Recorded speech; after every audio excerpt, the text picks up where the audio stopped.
నాకు స్పష్టమైన వైఖరి మా ప్రభుత్వానికి ఉన్నది. అభివృద్ధికి సంబంధించి, ప్రజా ప్రయోజనాలకు సంబంధించి ఎలాంటి భేషజాలకు తావు లేకుండా కేంద్ర ప్రభుత్వం సహకారం తీసుకొని ఎవరు ప్రధానమంత్రిగా ఉన్నా, ఎవరు రక్షణ శాఖ మంత్రిగా ఉన్నా, ఎవరు ఆర్థిక శాఖ మంత్రిగా ఉన్నా రాష్ట్ర ప్రయోజనాల కోసం వాళ్ళని కలిసి సంప్రదించి మన విజ్ఞప్తులు వారికి చేరవేసి ప్రభుత్వ సహకారం తీసుకుంటాము.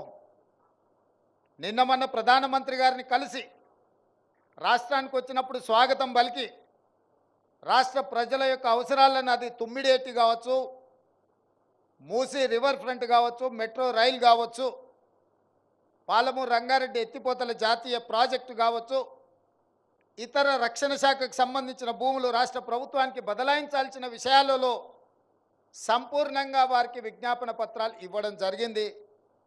వారు సానుకూలంగా స్పందించినట్టే నాకు అనిపించింది. కానీ చాలామంది రాష్ట్ర ముఖ్యమంత్రి వెళ్ళి ఇట్లా ప్రధానమంత్రిని కలుస్తాడని అంటారు. 10 సంవత్సరాలు మీరు దిక్కుమాలిన విధానం అవలంబించడం వల్ల శిక్ష ప్రజలకు పడ్డది. మీరు హ్యాపీగానే ఉన్నారు, మీరు ఫామ్ హౌజులు కట్టుకున్నారు, మీకేం ఇబ్బంది లేదు. కానీ ఉత్తర తెలంగాణ ముఖ్యంగా అభివృద్ధి చెందాలంటే ఈ ఎలివేటెడ్ కారిడార్లు, ఈ రోడ్లు అభివృద్ధి జరగాలి. ప్రజా ప్రయోజనాలను దృష్టిలో పెట్టుకొని తెలంగాణ రాష్ట్ర అభివృద్ధి కోసం ఒక్క మెట్టు దిగడానికి నాకు ఎలాంటి అభ్యంతరం లేదు. ఇందులో రాజకీయ ప్రయోజనం లేదు. రాష్ట్ర ప్రభుత్వం